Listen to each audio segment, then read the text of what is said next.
Hey, everybody, it's Tommy Canale, and welcome to Before the Lights podcast, the show to find out how those in sports, music, and entertainment made their mark. For merchandise, go to beforethelightspod.com/merch. Today, we have a keynote speaker, a best-selling author, a director. He has 59 credits as an actor and 45 years in the business, such as Ally McBeal, Charmed, ER, and Criminal Minds.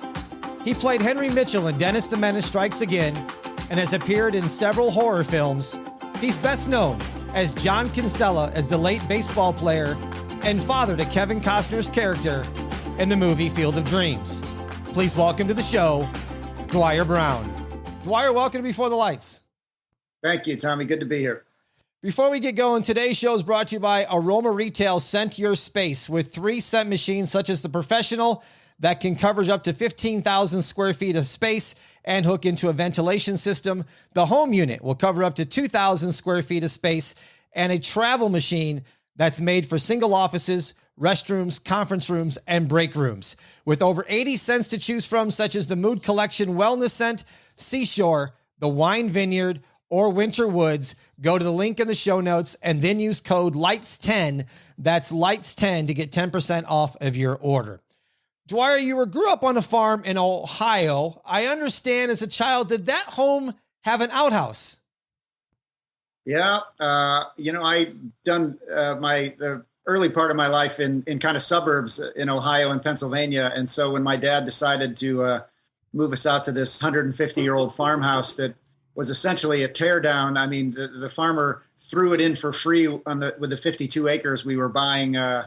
My dad decided not to tear it down, and it did not have indoor plumbing. So I made some very fast trips out to the outhouse in the December of Ohio winters that have stood me well over the years. I appreciate any bathroom I can find. I can imagine. I grew up in a small town in central Illinois, but we had indoor plumbing, so I can't even imagine to that. Luxury. Did you play sports in high school? Yeah, I did. My brother and I both were involved in sports year round. We played football. I played until I was kind of too small. I was a offensive lineman at 145 pounds. So I moved over to cross country when our little farm high school started a cross country team, and played basketball. That was really my sport. I tried out for the freshman baseball team, and I didn't make the cut. My joke now is to all those guys who made the team that it's my picture that's in the Baseball Hall of Fame. I like that a lot. Are you a true baseball fan at heart then? Yeah. I mean, we just love the game year round. It was one thing that my parents allowed us to get out of farm work for. So if we hadn't been predisposed to enjoy sports anyway, we would have taken advantage of the free pass. So grew up in Ohio. Are you a Cleveland Indians fan, Cincinnati Reds fan? Oh, pretty much Indians and Browns. And, we suffered through those tough years in the 70s. And, it kind of builds character, I guess is the best way to put it. Agree. You attended Ashland College.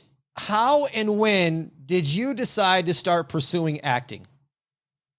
Well, what's kind of interesting is the other thing we could get out of farm work for was doing plays and stuff. So my oldest sister started out, we did, plays in church, and my brother, and then he started a little summer theater group in our little town of 300, Sharon Center Youth Theater. That's SKIT is the acronym. Pretty clever, huh? Yeah, it is. Anyway, we did that, in the summers, just did little O. Henry one acts. And I sort of kept doing it just for fun and thinking all along, because everybody would tell you, well, you're not going to make a living as an actor. So, just enjoy yourself while you can. I went to college and started in radio and television because I thought, well, that's sort of like theater, but you can make money at it. And I think I was wrong on both counts. But nonetheless, I ended up just not enjoying it as much as I did theater. So I stayed a theater major, but thinking I was going to go into advertising, but couldn't get a job in advertising and decided to give it a try in Chicago, just after I graduated from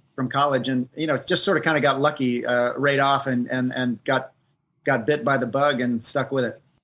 You spoke about that in Chicago in 1981 in Chicago, Illinois. You were cast by the Organic Theater in The King Must Die. What did that role teach you, Dwier, if anything? Well, how to go on stage virtually naked, I guess, is one of the early lessons. We all were wearing these little leather loincloths and anybody who worked in the theater knows Texas dirt is this kind of dark substance that when you have to do a full body, we were supposed to look like swarthy Greeks. So we would all, before the show, sit there in our little dance belts and rub each other, women, men, everything with this Texas dirt. And that was the first show. We had to learn how to do acrobatics, really. We actually created a bull costume that two of us were under, and we would charge the people and they would do handstands over the bull. I mean, this was crazy. Organic Theater Company was known for doing pretty crazy things. In fact, they had originated the kind of long-running play Bleacher Bums about Cubs fans just before we had done King Must Die, and they did Huckleberry Finn, very interactive plays that we did. And I guess you just learn a lot of things every time you do a play or any kind of creative endeavor. You come away with lessons, and we certainly had a lot of fun and did I think pretty incredible plays on a shoestring. I do some research, and one of the things I found really cool was a story about a day that you spent with Jean Simmons at the Del Mar racetrack. If you could chat about that to my listeners. Wow, you did a deep dive. So the first job I got in when I moved to Hollywood was in the Thornbirds. For those of you who remember the miniseries from, it must have been 82. So Jean Simmons played the Cleary mother in this series. Richard Kiley played our dad. Richard Chamberlain was the famous priest, Father de Bricassar. And anyway, Jean Simmons, who was kind of old Hollywood, she was this wonderful English actress, and she took all of her. There were three Cleary boys: Brett Cullen and Stefan Burns and myself, and she just decided that we should all go. She got a limo and drove us down to Del Mar racetrack down in San Diego, like a 3.5 hour drive. We're just, sipping cocktails in the back of a limo. I was this farm boy. I was, a year and a half from Ohio. And here we are, hobnobbing with Jean Simmons, who was just so charming. She was friends with the Gish sisters and Charles Nelson Riley went on his yacht, just sort of all because she was so generous with including us in her little social life. So we had a great time, but we went down and ponies, had a wonderful day with a taste of old Hollywood. That sounds like a day you don't forget, and I'm sure you won't. We're going to get to Field of Dreams, but I wouldn't be doing justice to go over, your entire resume. We're not going to hit them all, but one I want to start with was in 83, you played Captain Brewer in Gettysburg. How was that production like? And was that all filmed in Gettysburg? Yes, it was filmed in Gettysburg, and it was just fantastic. It's kind of interesting. I sort of sometimes pair Field of Dreams and Gettysburg together for a few reasons. One is we shot that on the battlefields in Gettysburg, and if your listeners have not been there, it is a hallowed place, really. You can feel this incredible national conflict that went on there and the horrible losses suffered by both sides. You really can feel it there. And it's very humbling, and it certainly felt that way when we were shooting it. When you're here in these battlefields that already have this amazing feeling and you're there with, 300 or 400 guys in Union and Confederate uniforms, it's really pretty powerful. It was not hard to, feel the intensity of that conflict when we were there. And part of the reason for that is that the cast was filled out with Civil War reenactors who sort of spend all their weekends in their lives living like Civil War soldiers if they can find the, canvas tents of the period and the straight razors for shaving. And they are serious about this. They wear these wool uniforms and reenact these battles all over the country. Anyway, they were the extras that they hired to actually perform the battles. And they had to, for Pickett's Charge, they all dressed up in Union outfits and shot that side of it. Then they all had to switch to rebel uniforms and shoot the other side of it. And I really attribute a lot of the success of that movie and the sense of realism that it captures to the reenactors who were, paid, probably barely anything to be out there and do this service, but they're so serious about it and wanted it to be done right. Ted Turner produced that, and I think he sort of put the rebel yell out there to get everybody there. And as I was saying, I feel like the Field of Dreams movie site has taken on a little of that hallowed feeling. I've been there, a couple dozen times over the years. And I think because so many people have brought their tender memories of their fathers or sons or, even romantic relationships, people have been married there. It really has a kind of a magical feel to it that, was there when we shot it, but seems to have, multiplied over the years. And again, I think a lot of the great sense of realism of Field of Dreams, even though it's sort of a fantastical story, was grounded by the local minor league ball players who were the ghost players in the background. Again, these background actors, I think, brought so much kind of grounded stability to the show. It let Ray's wild dream of building a cornfield resonate all the deeper. I agree with you on both accounts. I've been to both places. Gettysburg is very hallowed. I took a driving tour years ago that had, a narrator and kind of told you the story as you went. It was fantastic. And as you said, when you get out and you kind of look around, you can kind of get that feel. And that's the same feel I had when I visited Dyersville in the Field of Dreams movie site. I actually went there on a day that they had some period guys come out in the costumes out of the cornfield and play in left field and stuff. And it had that magical feeling. Both places do in different ways. Field of Dreams is more of like that really good feeling about yourself, and this magical, where Gettysburg, you feel like you're walking on hallowed ground where, a big place in our history took place. Yeah, totally. I completely agree. Before we get to Field of Dreams, also in 96, you played a doctor in ER. What was that like? Well, gosh, it was pretty fun. ER was such a big show at the time. And, right. And, I was very excited to, meet Clooney and I'd worked with Anthony Edwards before. And, it was just a great set to be on.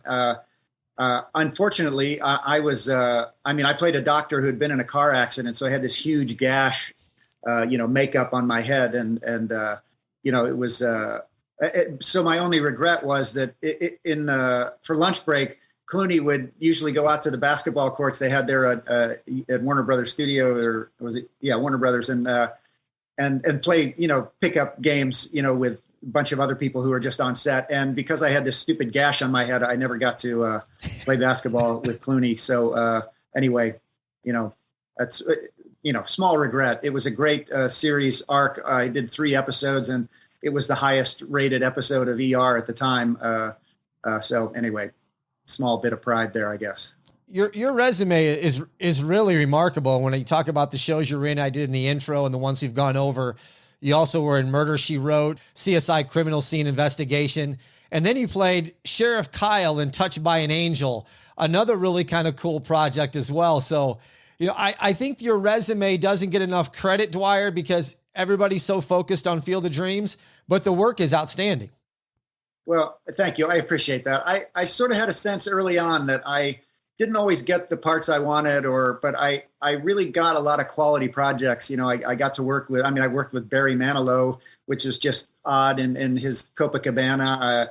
I did a lot of shows that kind of had a spiritual tone to them, which I kind of liked. And yeah, I was proud of a lot of the stuff I did. And even though it never kind of turned into a series regular or any of that kind of stuff, it was always fun for me. I was really just a fan who felt so lucky to be in every job I ever got that, I really look back on it now with a great deal of pride that I got to meet Roy Rogers and Angela Lansbury and Jimmy Stewart and wow. Burt Lancaster and, people that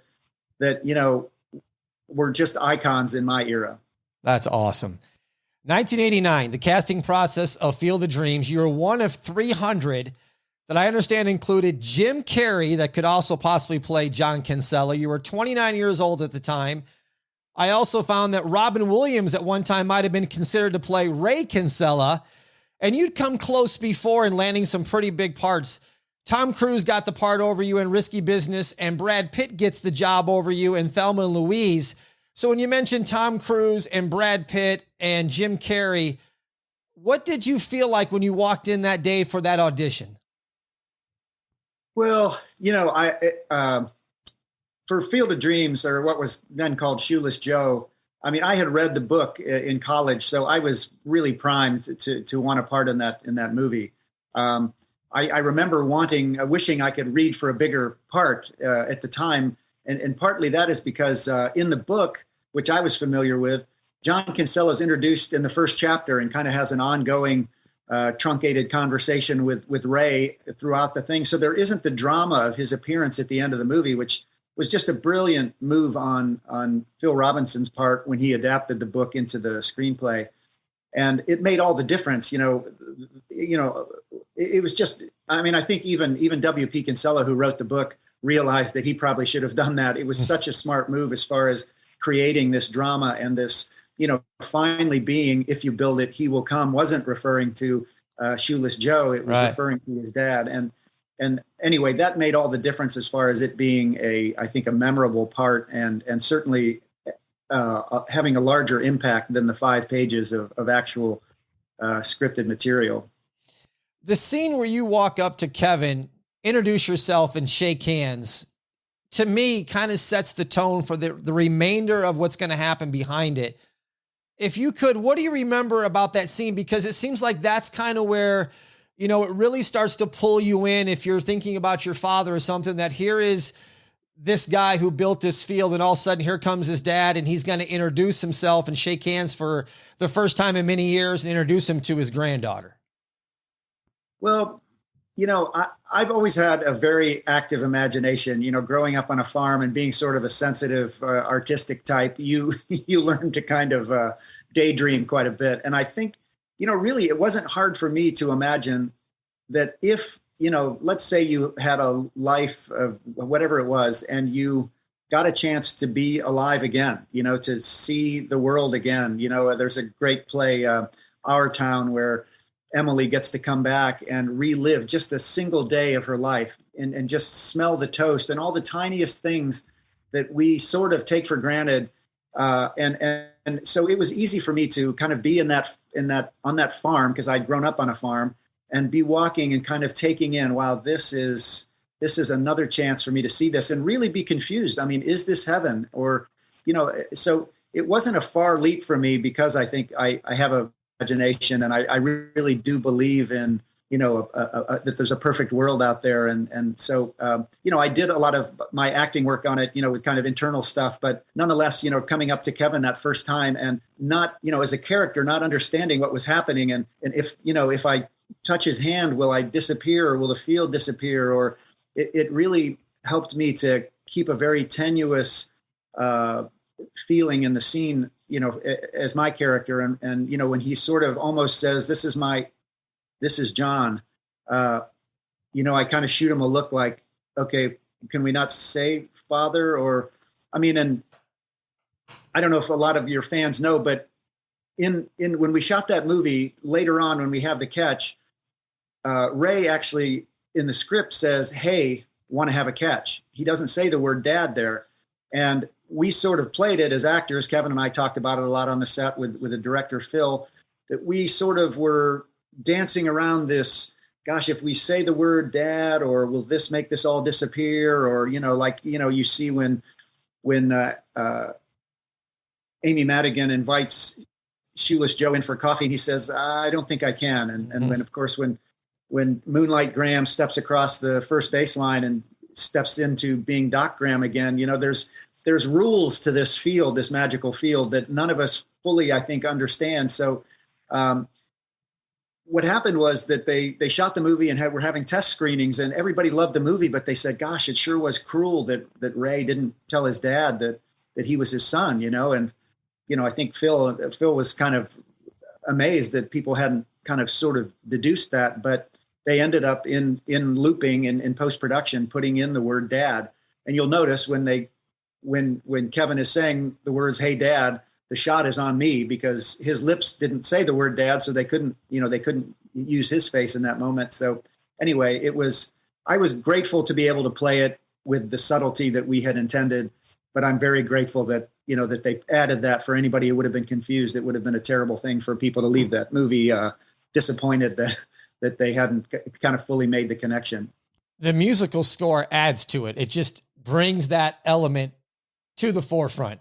If you take away the musical score, it's still there, but it's not as deep, and it doesn't dig at you as much as it does when you put the musical score to it. Yeah, I completely agree with you. I've always given James Horner such credit. That score, you can almost hear it in, every 8th or 10th movie sounds almost like Field of Dreams. I think he hit on something that people recognized was very emotional and evocative. That was really the difference. I didn't recognize how pivotal my part was until we saw the cast and crew screening the day before it was out to the public. And the only difference really was the score, that rumbling score that just kind of starts at the beginning with those high little whispery notes and then just builds and builds like a storm across the prairie. And then there's my face, 40 feet high. And I think it's what, created a lot of the impact that my role had. And I talked to Phil when I was researching the book. There's a lot about the shooting of it that I didn't know because I was only there for the last 2 weeks of the shoot. But he told me the story of how James Horner, he had wanted, he calls him Jamie, to come do the score for this, and invited him to the screening room. It was a rough cut, and they had a lot of, I think he said there was Pat Metheny, just tracks that they built in, as a temp track to watch it with. Anyway, the movie's kind of winding down to the end, and it's over, and Phil wants to look back at him, hoping that he was excited about the screening, and he's not there. Horner has somehow snuck out, just before the end of the screening, and his agent's there, and Phil's like, well, did he hate it? Did he run out? Like, what happened? And the agent was like, I don't know. So anyway, they're waiting for quite a while, and Phil goes out and finds the nearest men's room, and there's James Horner in there, clearly had been weeping, and said, look, my dad was I think he was a production designer in the movie business in the 50s, and was kind of absent a lot from his life, and it was a painful thing for Horner, and he said, Phil, I am going to score this movie for you. Like, he was bringing his unresolved issues with his dad to that score. And I think it's telling. Mm-hmm. My dad died 36 days before we shot that movie. And so I had, issues. And I think as we shot that scene, building up to the final game of catch, we shot it almost a line at a time for 2 weeks. And every day it got more intense. I think everybody in the cast and crew kind of got really quiet. And I think they were kind of bringing their own fathers to that set that we were shooting the scene on. And I think it ended up kind of having this cumulative effect. The Gordon brothers, Chuck and Larry, they lost their dad when I think Chuck was 11 years old. And so this was a pride and a personal project for them as well. And I think, one of the producers, Brian Frankish, his father was killed in World War II, and he never met him, really. I mean, he was a year old when he left. And so all these things combined to make a very full, resonant picture of father and son relationships, I think. The scene where you guys are playing catch, the cars are simulating coming into the field.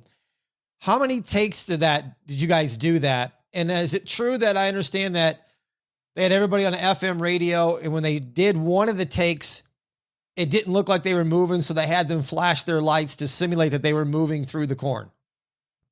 Yeah, that's exactly it. I mean, it was an AM radio station, but it was so brilliant of them to, Phil was somewhere where they had the little DJ booth set up, and he was broadcasting to all these cars. I mean, these days they'd shoot that in CGI in 10 seconds, but in those days, it was 1,500 local farmers or 3,000 farmers and 1,500 cars that stretched the 3 miles off to Dyersville.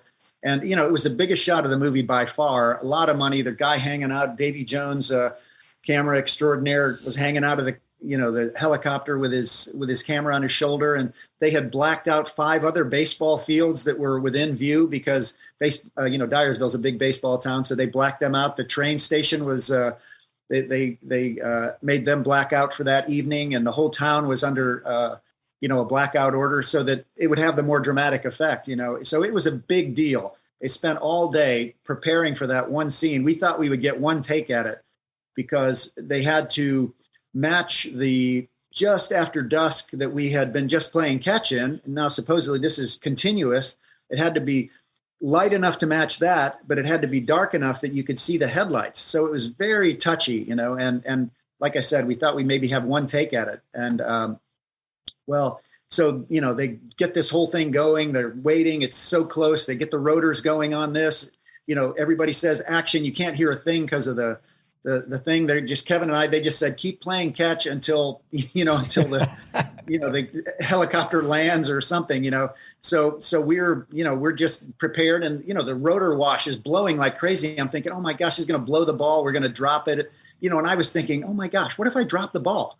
I never think about this. Here's a guy hanging out of the helicopter and I'm worried I'm going to drop the ball. But anyway, so they do the whole thing, and it's, it's fine, but it just didn't seem like it quite worked. So we said, oh, hey, I think maybe we can get another one. So they landed it down, got everything set up, off it goes again. And it still just doesn't feel right. And that's when Phil came up with the idea of having people flash their headlights. And what it did is, when a car passes a tree or something, the lights go dark for a second. Mm-hmm. So it gave it the illusion of movement, because at that point, the cars couldn't back up. There's a line 3 miles long. Right. So they sort of had to just keep edging forward and go as slow as they can, so that, that they wouldn't end up everybody in the parking lot before the shot was over. And what Phil told me that I didn't know was, so they got 3 takes. It was too dark at that point to do another one. So they just said, okay, that's a wrap and all this stuff.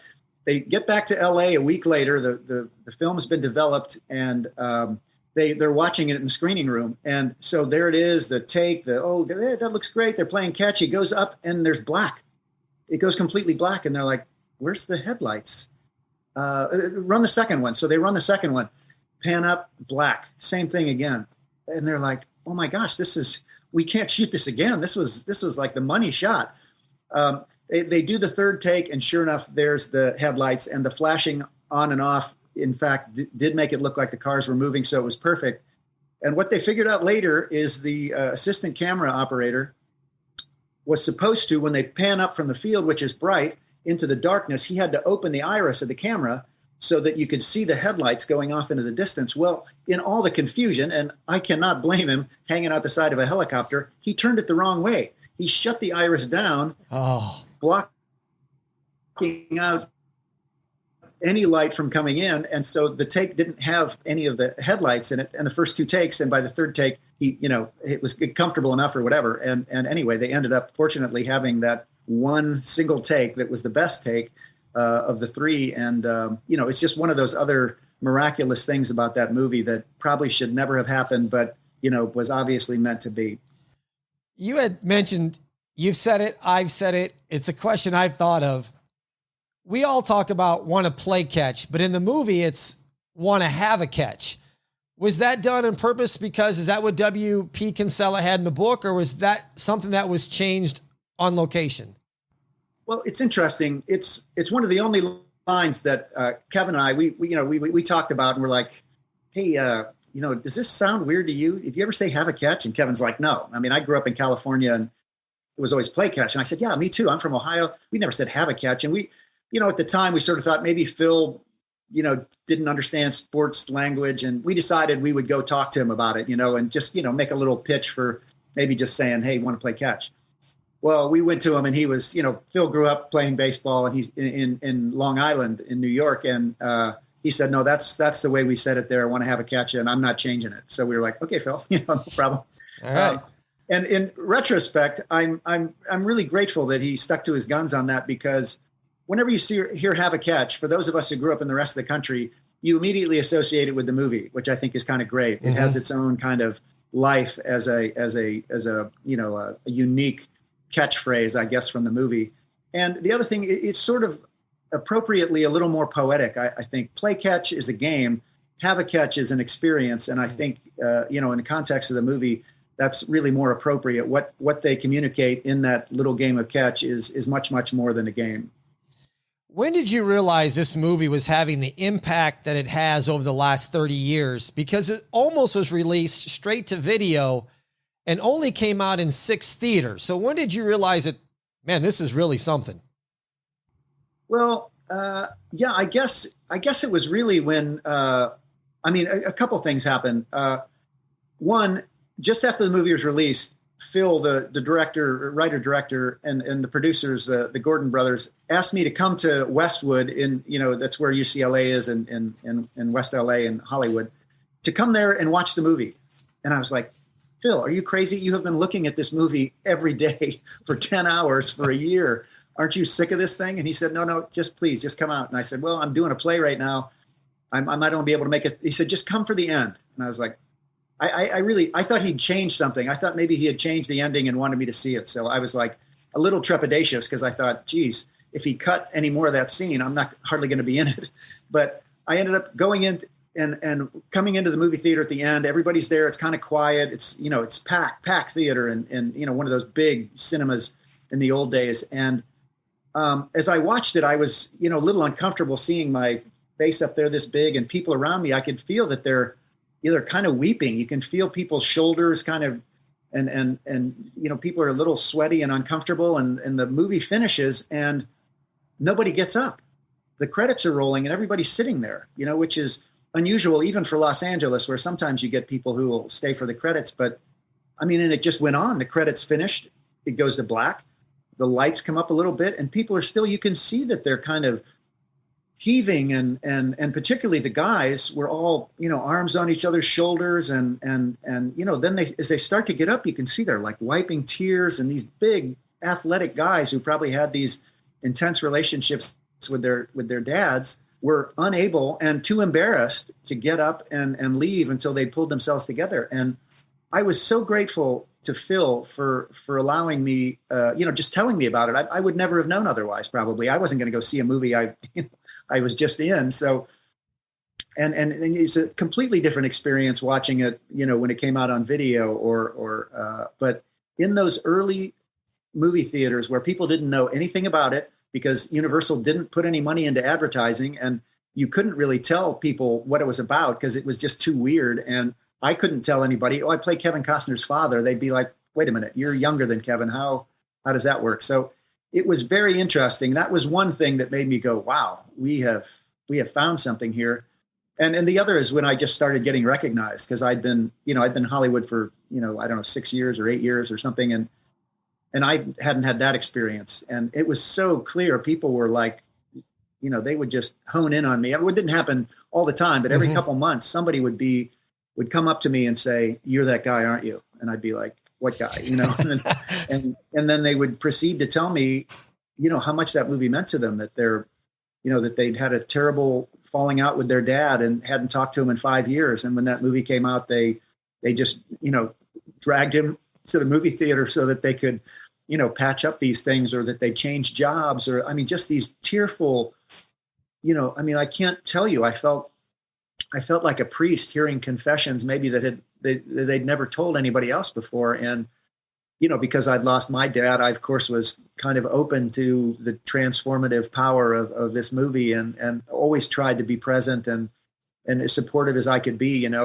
There's not much more we could do other than kind of give each other a hug and pat each other on the back. And, I would thank them. And I think they went away feeling a little like they had got to contribute something back to this movie that had meant so much to them. And my part, it was my way of kind of staying in touch with my dad, in the years after he was gone. And so it was kind of this beautiful thing that I just kind of kept to myself. And it's only when years later, I thought, I should write a book about this, because I sort of thought it was happening to Kevin and James Earl and Tim Busfield and all these people. But I sort of realized when you see those guys, they have a whole, there's 10 movies you want to ask them questions about. With me, I'm the guy at that moment in that movie that they feel is responsible for, this moment. I always felt like all those guys, James Earl and Kevin and Ray and all, did this great job of opening the audience's heart through the whole movie. And I just take off my catcher's mask and walk in. But nonetheless, it's my face that people associate with that moment. And, I have always wanted to honor that. I want to ask you about the book, but before I do, something just popped in my mind when you were talking there. You had such a small role that's had such a huge impact. You were in the movie, you said, for like 6 minutes. What does it feel like to be in a movie that has affected and changed people's lives? Well, I mean, it's just magical. I mean, it's really why I got into acting. I was naive at the time. I remember, I wanted to be in movies like It's a Wonderful Life that I felt changed people's lives. I think, television and film is such a powerful medium, and it's so often, wasted, I think. And, I went in to change the world, really, with my youthful naivete. And, I learned quickly in Hollywood that, it's a business. It's a very much a business, that, I don't know, good guys don't finish first. And, all the things that you sort of have been taught your whole life are, don't apply. And I got a little jaded, I think, and a little cynical about things. But that movie, it in one instance, realized the dream that I had as a kid. Even that I grew up on a farm, ended up shooting it on a farm, is kind of miraculous to me. That it's about fathers and sons, and that my dad would unexpectedly die 36 days before we shoot this, and that in a way, the one thing that my father and I could never bond was emotion. He was one of those Depression era World War II guys who were, very, very non-emotional, very stoic about things. And I had all these emotions. I'm this teenager with all this, anger and, joy and, and it was hard to ever get him excited about something. And I know that was a result of the abuse he suffered at the hands of his dad. And for me to have the opportunity to kind of bring that availability of emotion to him, I think of, but to our lineage, certainly, that, that's a healing I did for our family, if you will, or at least that's the way I look at it. Like I had the opportunity and I worked hard to learn how to express my emotions. And I got this perfect vehicle to express that did all these magical things that I had dreamed of doing as a kid. So I can't overstate how beautiful I think that is in my personal story. The book, If You Build It, about fathers, fate, and field of dreams. Folks, go to my show notes. I'm going to put a link to dwierbrown.com where you can get the book and also get autographed items from Dwier. But on the book, you talked about, kind of why you wrote the book a little bit ago and what the reasons were behind it from everything that you were experiencing in the movie. But if you would talk a little bit more about what the book entails. Yeah, I guess I started with those stories we just talked about, my encounters with fans, because I thought they were interesting. And I knew that there were so many people who had those feelings, but maybe didn't articulate them to me or never ran into me, of course. So I thought they would be of interest. And that, of course, made me start thinking about my dad, the significance of his death just before that movie was not lost on me. But when you write a book, the way most people do, you do a lot of research and you dive into things in a way that you wouldn't ordinarily in your daily life. So I had a lot of thinking about the way I grew up and what my dad tried to convey to me, and what a poor example of a father he had from my grandfather, and that he somehow managed to be this fantastic father, and how in that awkward state of my late teen years, how unappreciative I was for what a great, good man he was. I was harder on him than I wish I had been. But it's much like, Ray Kinsella in the movie. He says, his dad forced him to play baseball, and one day he just said no more, and how much that probably hurt, the young father, John Kinsella. And so, I know that, fortunately, I got a chance to make things right with my dad before he passed, and just let him know, look, Dad, I thought I knew everything and that you knew nothing. And, I was wrong. And thank you for being a great dad. And I held his hand when he passed away and told him what a great dad I thought he was. And So, you know, I don't even know what the question was. I got lost here. That's okay. We were talking about the book, and we're going to get people to links to take a look at get the book as well. Anyway, I ended up then writing a bunch about my father. And then, of course, I wanted to tell everybody how much fun we had shooting it and the difficulties, because I tried to tell that from my farm boy, naive perspective about the movie industry, because I wish I had had a book like that when I was at that age, like, oh, what's it like? Like, I mean, what actually happens on a movie set? I remember showing up to the Thornbirds. It was my first gig. And I was like, I happened to show up. I went a day ahead of time before I was even supposed to be on the set, because I just wanted to get comfortable with what's going on.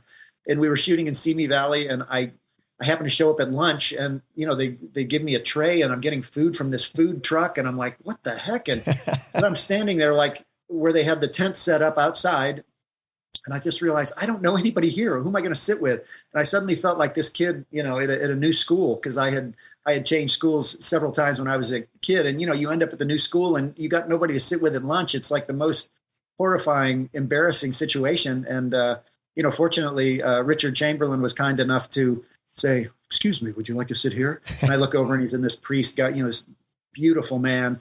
And, he was kind enough to find me, see that I was, struggling in this new environment and invited me in. It was a great introduction to the best side of Hollywood. But I wanted people to understand what it's like to be on a set and all the little nuances that go on and the things you learn, just by being there, by trial and error. So anyway, that's what came out of it. And I try to weave those three stories together in a way that is compelling. And I've gotten a lot of nice feedback from people, and a lot of people buy, after they read the book, they buy copies for all their, male relatives. So I think I did what I was hoping to do. Love it. Feel the Dream Cereal, feelthedreamcereal.com helps grieving kids. And he's got one right there on the screen, folks, that I'm looking at. That's actually pretty cool. With a picture of John Kinsella in the period costume from the movie. It's to help grieving kids in comfort zone camp. Where did the idea come from? Yours, somebody else's? No, I have actually a fan is the one that turned me on to comfort zone camps that do these incredible summer camps for kids who have lost a parent or a sibling. And, they offered 20,000 free summer camps for these kids. And I happen to have a second cousin who lost both of her parents, one when she was 7 and the other when she was 14. And it's hard to imagine what that would be like to lose your parents. But one of the things that she would tell me is she'd go back to school, for instance, high school after a spring break. And the teacher would, in the most well-meaning way, ask, okay, tell us about what happened with your parents, or, what fun you had during the break, and then suddenly you have no stories to tell them. And all you can do is say, oh, my parents are dead. And then everybody's like, then suddenly you're this pariah. So to me, it really answered a need for kids who have to deal with these emotions that they should not have to be dealing with, And what I found really compelling was a lot of the kids who lost parents in 9/11 came to these camps because they're all over the country. And now, years later, they're counselors or they work for the organization because, who better to try to help, counsel a kid about, how to deal with these awkward situations they're going to find themselves in than somebody who's been through it themselves. So they seemed like a perfect thing. I wanted to raise awareness about what they have, and also, portions of the proceeds are going to them. So I'm excited to partner with them. And they actually let me design the back of the box. I tried to model this after, my childhood cereal boxes. I painted these and created this maze, and my wife designed the front of this. And anyway, it was just kind of fun for us to be so involved in the creation of it too. So anyway, I encourage you all. You can find it at fieldofdreamscereal.com or at participating Hy-Vee grocery stores, which is only in the Midwest for those of you who are on anywhere else. I'll put a link in the show notes as well for folks to feelthedreamcereal.com. Please go and support that. It's for a great cause. It seemed very appropriate with Field of Dreams, and the father and son, and yes. That kind of, it's only in this fantasy that you really get a second chance to be with your father as a young man. I know for myself, I feel like I have spoken to my dad many times over the years in my imagination, but this camp offers some help with that kind of fixing relationships and making your peace with parents that are no longer present. Recently, the Field of Dreams game just happened between the Yankees and the White Sox that had a miraculous movie ending. And for me, as a huge diehard White Sox fan, it couldn't have gone any better. But the question I have, Dwier, is being there in person, what was it like seeing Kevin come out of the corn and then all the players come out? Because on TV, it had the hairs on my arm standing up. Yeah, well, I'm so glad that I heard that from so many people who watched the telecast, because in the stadium, it was amazing. I had all kinds of media requests, and I cut them off when the game started because I just wanted to be a fan. And I'm so glad I did. I mean, it's remarkable how magical it looks when these players just walk out of the corn. I mean, it was a minor visual effect that they used when we shot the movie, but when someone walks into a corn, it really does look like they disappear, or when they walk out of it. It was just breathtaking. I was telling everyone that it gave me the same sort of chills that I had when I first drove down that driveway in 1988 and saw the baseball field for the first time. This perfect baseball field in the middle of this cornfield, and the beautiful farm and barn, and I got chills, and it's one of my favorite memories of the whole shoot. Even though it seems so minor, it was the realization of this magical dream, and particularly as a kid who grew up on a farm, who dreamed of being an actor, it had all that additional significance for me that here I was shooting a movie finally back on a farm. Anyway, somehow MLB managed to create that similar magic with this huge structure. I really don't know how they did it, but when I walked from the center field corn, and you walk right into the corn like it's just a cornfield for about 15 feet, and then it opens up to a wider path, and they had, audio speakers hidden in the corn that were saying, "If you build it," and some of the music from the score, and they had life-size cutouts of the players nestled into the corn, so they're kind of peeking out at you, and of course the great big corn maze, and the stadium itself, they'd incorporated barn siding into the aged barn siding into the building of it, and that hand operated scoreboard. I mean, just the placement of it with the corn was kind of raked away from in an uphill way, made it look like you were just plopped in the middle of an endless cornfield. And I mean, it was chilling to be there. I'm so grateful that it managed to get captured through their great coverage. But yeah, it was amazing being there. You going back for 2022? Well, they haven't asked me, but I will be there just like this year. MLB didn't even give me tickets until like a week before the game. And I was going to be there anyway. I was just going to watch it on the big screen in town with everybody else. But I was grateful that they gave me tickets, and it was just an amazing experience. I don't know how they're going to top that. I don't think you could get a game that was more dramatic than this one. But as I said, I was skeptical before this, and they made it happen. So I'm ready to be pleasantly surprised again. There's a building in Dyersville, Iowa that you purchased that was built in the 1860s. It's been a brewery, a blacksmith, dairy, lots of things. Any chance it could be Kinsella's? Well, you know what? I've been resisting the temptation to, try to run a restaurant or a bar from, 2,000 miles away here.